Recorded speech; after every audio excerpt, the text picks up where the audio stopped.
you know, it's one more thing that they have to do. Otherwise, KillerB would have some fungal growth slash damaged Vikings. So what you do want to do is land that fungal growth if you have the energy. Taking a look at the units tab here, we only have 2 infestors out for Eladimir, and no banelings. Although he does have, oh, that's pneumaticized carapace. I thought that was the baneling speed upgrade, which with the amount of Marines that have been shown on the field, I would actually like to see the baneling speed upgrade being researched by Eladimir. The Vikings poke their heads in and actually see this gold expansion is up but not mining, so good scouting there by KillerB to check it out. Still a good amount of Marines, and if we take a look at the army tab, which I haven't been doing too much, but I have actually watched this replay a few times. A little bit of a Mutila's Cuirass here. Those are going to get cleaned up pretty fast, and the KillerB instantly responds by putting up a couple of turrets to defend his base. But mostly what those Mutilas did was scout out that there was a third base up. And is there a sizable drone... a drone transfer, and I see 4 drones being transferred to the gold. Really, not a whole lot of harvesters for Eladimir. He could have way more than 44 right now. Look at that, his queen is on full energy, does not have any larva production here. He does have 6 larvae saved up there. I'm not exactly sure what's going on as far as staying on top of his droning, but as you can see, there's probably a good amount of drones here at his main. There is not even close to enough drones at his natural, not even close to enough drones at his third, and definitely not enough at the gold. Like, the gold is the first thing that you should fully saturate if you want to stay on top of your income macro. So taking a look at the income, Eladimir is on 4 bases right now. All 4 of them have minerals at them, and he is basically at the same income level as KillerB, which, you know, you do not want to be tied with a Terran in income. So taking a look at this formation, I'm just going to pause that for a second.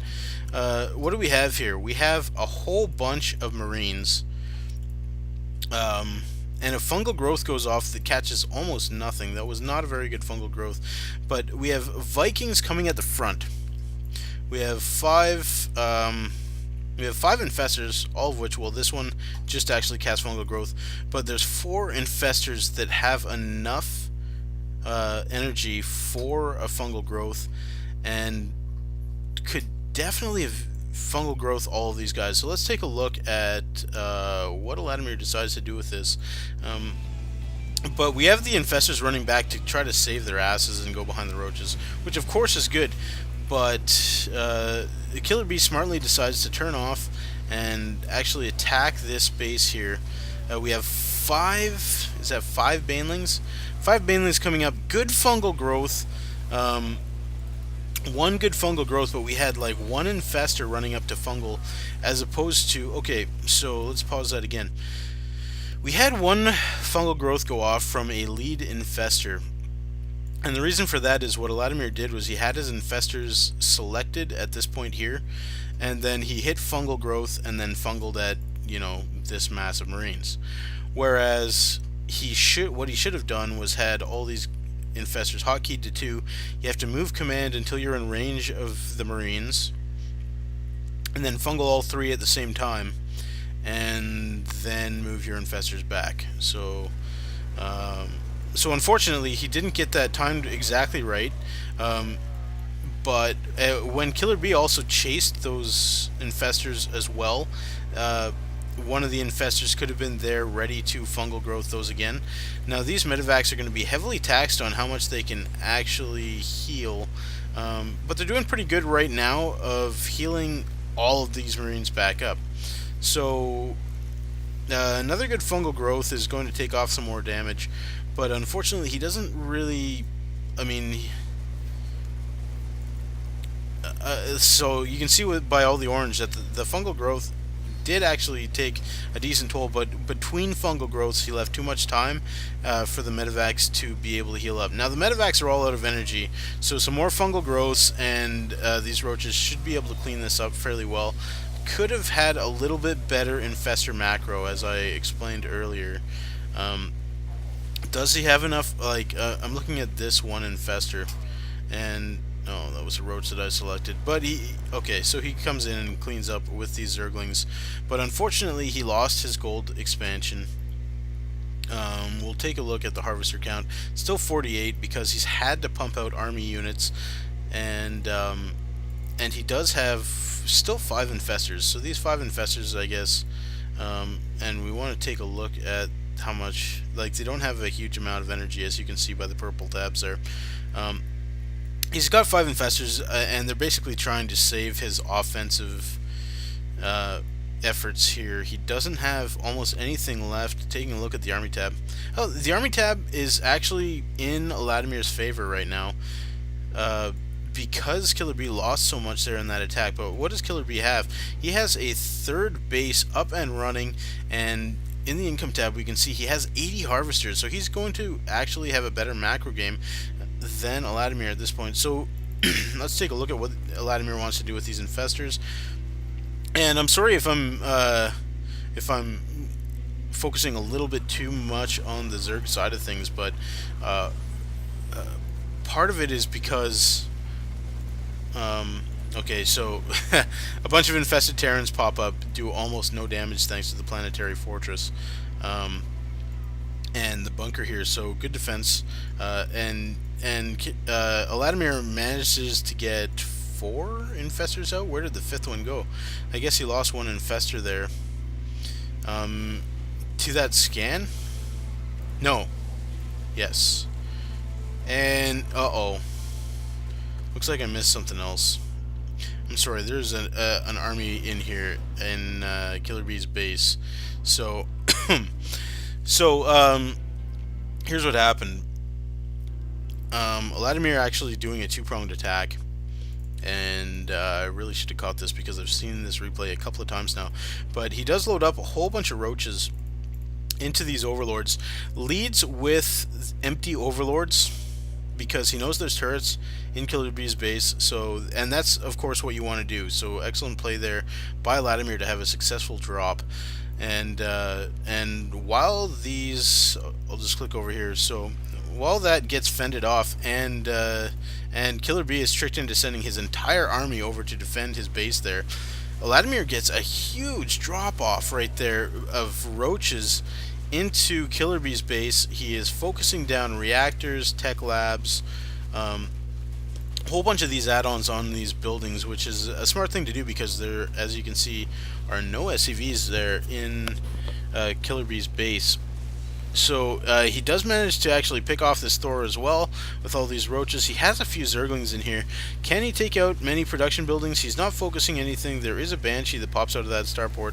But if we take a look at this, we see 1, 2, 3 different buildings that were all taken down to about 25% health. But or have health to 75% health actually. And he did burrow the roaches, which is you know, it did force KillerB to waste a scan there.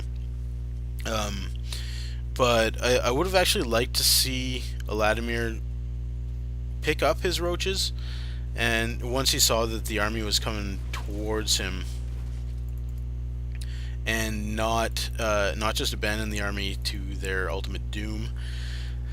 But now taking a look at the income tab, what do we have here? 71 harvesters to 47 in favor of KillerB. KillerB is playing a very, very good macro game as far as Terran is concerned. Has a very secure 3rd base, which is uber important for Terrans, because holding that 3rd base is the key to victory, I believe. Putting up a 4th base here, which is going to be vulnerable. Now this Overlord has been here for basically the whole game, which is scouting for a 5th base, I suppose. But obviously this area right here, just over the lip of this main base, is a better place to actually have your Overlord scouting, because KillerB hasn't sent anything up here to scout and see if there's any overlords.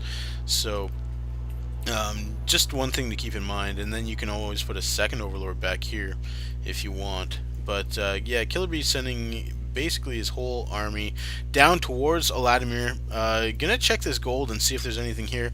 Nothing has been built. There's one SCV in KillerB's army. I don't know if it was accidentally selected or if it is supposed to be doing some repairs. Let's take a look. It is not set to auto repair, which I would like to see actually. Always, you know, take a few SCVs with you. He has KillerB has a lot of mech and some medevacs and things like that, but unfortunately he just has his SCV selected with his main army. And sometimes it's hard to notice that sort of thing, but keeping the SCV on auto repair is something that you should do. And it looks like Eladimir is trying to get some neural parasites off, which when there's Thors in the army, actually a very, very good move. At this point, I wouldn't mind actually seeing some of these infestors on the high ground, but looks like the neural parasites were fairly ineffectual. The infestors that were paralyzed, and by paralyzed I mean they were neural parasiting the Thors and thus could not move themselves. So those ones that were paralyzed by their neural parasite did get picked off by KillerB, which was I'm not sure if he did it specifically or not. I'll have to ask him later on, but really good to actually pick those off. Okay, so in comes what's going to be a decent sized push. Taking a look at the army tab, huge advantage for KillerB, and you know, the harvester count still in his favor. I'm going to take a look and pause at this. So KillerB does have Marines in the front, Banshees just above the Marines, Thors in the back. So what this formation says to me is that you want to lead okay, good fungal growths by Eladimir. This formation says to me fungal growth and have some banelings, and so you fungal the Marines and then send in the banelings and you get the infestors back. So some neural parasites on these Thors do a really good job because the air units were all clumped up and fungal growth. So you want to neural parasite a Thor, but then I guess fortunately for Terran in this situation, Thors have been in a patch. They've been switched to favor targeting ground units over air units. So for this to be ultimately effective, Eladimir actually needs to neural parasite a Thor, but he has to select the Thor and specifically right click on air units to attack them. And it looks like the Thor actually did pick off the Banshee. So that worked out well for Eladimir. I'm not sure if he did that or not. And good amount of roaches, and these Thors, of course, could be neural parasited if these infestors had any energy whatsoever. But unfortunately, all they've got is enough for a couple infested Terrans. Extra hatchery here for Eladimir for the larva, and he is going